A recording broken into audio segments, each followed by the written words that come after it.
giliran gue ya. Ya. Ini kejadiannya di tahun 2013-an. Ada seorang ibu-ibu yang kerja di panti asuhan, kayak ibu panti gitu loh. Kita sebut aja namanya Bu Jihan ya. Bu Jihan ini udah lama jadi ibu panti di salah satu panti asuhan di Jakarta Timur, yang gue gak bisa sebut nama panti asuhannya apa. Di tahun 2013 itu, di suatu siang, ada yang datang ke panti asuhannya Bu Jihan ini.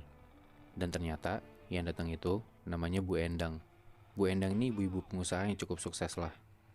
Nah, Bu Jihan ini udah kenal sama Bu Endang. Kenapa? Karena sebelumnya Bu Endang tuh udah pernah kesana buat adopsi anak cowok. Karena Bu Endang ini punya 3 orang anak, tapi cewek semua. Makanya Bu Endang ini bilang kalau dia pengen banget punya anak cowok.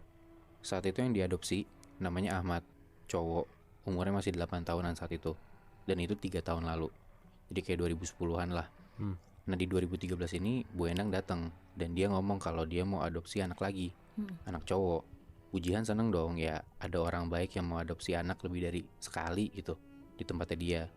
Hitungannya ya bantu panti banget. Ya. Tapi ternyata Moy, Bu Jihan ini ngadopsi anak lagi gara-gara Ahmad itu meninggal Moy. Dan kata Bu Endang, meninggalnya gak lama setelah diadopsi, gara-gara kecelakaan. Ya Allah. Bu Jihan kaget banget karena ya anak pantinya gak lama setelah diadop ternyata kecelakaan. Dan dia baru tahu beberapa tahun setelahnya gitu loh. Baru tahu barusan setelah dikasih tahu sama Bu Endang. Ya udah tuh singkat cerita, Bu Endang adopsi lagi satu anak cowok, masih sekitaran SD lah. Namanya sebut aja Rian. Dan ya setelah proses segala macem, ya akhirnya Rian ikutlah sama si Bu Endang ini ke rumahnya. Rian berarti umurnya pas diadopsi sama kayak si itu ya? Hampir sama lah, SD gitu Moy. Nah pas terakhir Rian itu dijemput sama Bu Endang ke rumahnya. Nah minggu depannya Bu Jihan ini nyamperin ke rumahnya Bu Endang buat nanya di mana TPU tempat si Ahmad ini dimakamin yang beberapa tahun lalu meninggal. Karena Bu Jihan itu mau ziarah ke sana.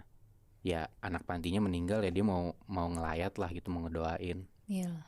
Sampai di rumahnya Bu Endang di daerah Jakarta Barat, Bu Jihan ini ketemu sama anaknya Bu Endang yang paling tua. Kita sebut aja namanya Tia. Tia ini ya kira-kira anak-anak SMA baru lulus gitulah. Udah tuh mereka masuk ke dalam rumah, ngobrol-ngobrol, dan dikasih tahu lah ke Tia kalau misalkan si Jihan ini ibu panti dan dia datang dari panti asuhan di Jakarta Timur. Dia mau ngelayat anak angkatnya Bu Endang yang meninggal beberapa tahun lalu. Sekalian mau nengokin si Rian yang udah dibawa sama Bu Endang. Tia ngedengar Bu Jihan ini siapa tuh kayak rada-rada bingung. Karena yang dia tahu, Ahmad yang beberapa tahun lalu ada di rumahnya dia, nyokapnya bilang kalau itu tuh anak teman nyokapnya yang dititipin di sana, bukan anak angkat. Begitupun Rian. Setelah seminggu lalu Rian itu ada di rumahnya Tia, nyokapnya itu ngakunya kalau ini tuh anak teman nyokapnya yang dititipin di situ. Jadi bukan anak adopsi. Emang kenapa tuh, Bi? Nah, nyokapnya tuh kayak ngasih alasan sekejap gitu aja loh, Nat. Kayak ngasih alasan gampang gitu loh. Kalau yang Tia tahu, Ahmad maupun Rian itu tinggal di rumahnya Tia tuh cuma sehari 2 hari. Habis itu masing-masing dari mereka pergi sama nyokapnya Tia dan gak pernah balik lagi. Jadi kayak kalau misalkan Bu Jihan bilang ini ada anak meninggal beberapa tahun lalu, ya Jihan taunya si anak itu pergi, bukan meninggal karena kecelakaan. Jadi ya kesimpulannya Tia pun baru tahu cerita tentang kecelakaan ini gitu loh. Dari Bu Jihan ini ya? Dari Bu Jihan ini. Ngedengar cerita itu Tia tuh kayak connecting the dots gitu loh, Moy. Nah, dia ngerasa kalau ada yang aneh nih sama nyokapnya. Nah, sedikit background ya. Si Tia ini, bokap nyokapnya tuh pengusaha yang bisa dibilang sibuk banget, bener-bener sibuk. Mereka berdua tuh sama-sama kerja buat ngurusin restorannya mereka. Jadi bisa dibilang ya Tia itu gak deket sama bokap nyokapnya dan selalu diurusin sama bibinya yang ada di rumah. Nah tapi entah kenapa Tia tuh ngerasa bibinya ini tahu sesuatu. Karena segala urusan rumah dan sedikit urusan nyokapnya tuh ngomongnya ke bibi ini, bukan ke Tia.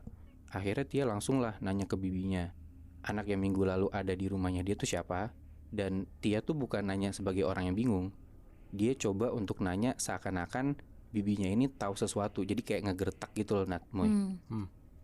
Jadi yang awalnya bibinya itu rada-rada ngelak, bilang gak tahu segala macem, akhirnya Tia bilang kalau misalkan Tia tuh tahu Rian yang minggu lalu ada di rumahnya dan Ahmad yang beberapa tahun lalu ada di rumahnya itu bukan anak teman nyokapnya, tapi anak dari panti asuhan.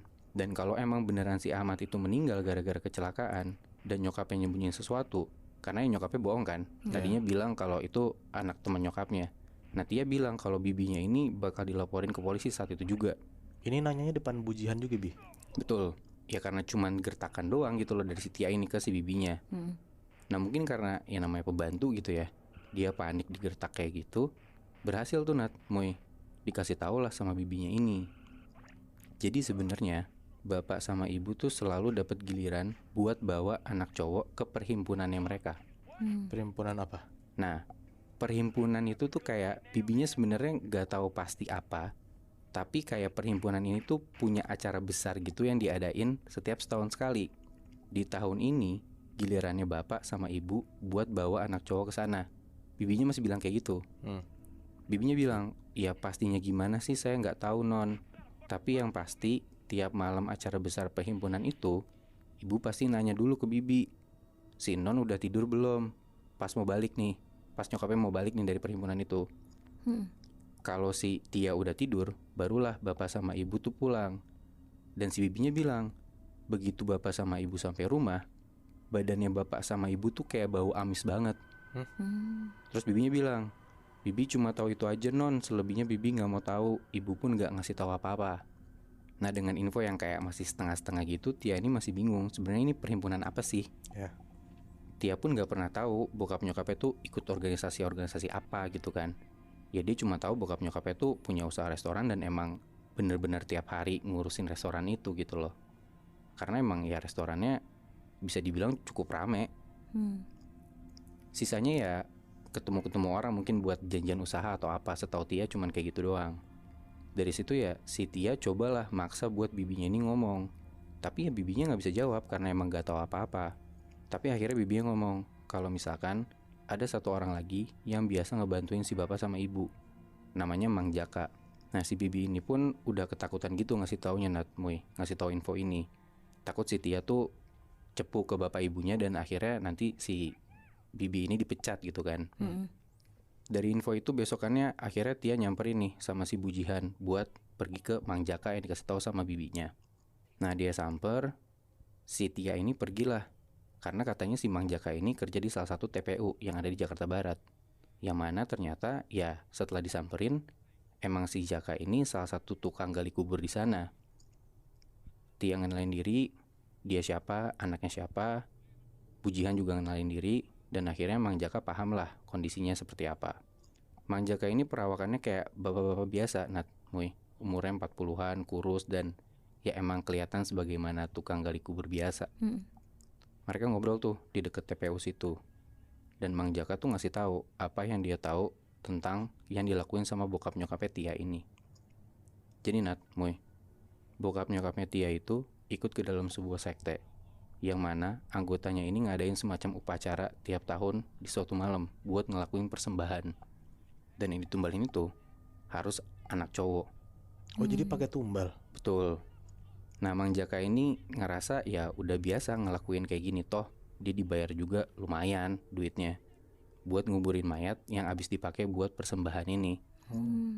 Nah Mang Jaka bilang setiap anak cowok yang abis dipakai buat persembahan itu lehernya selalu robek dan dadanya juga kebuka.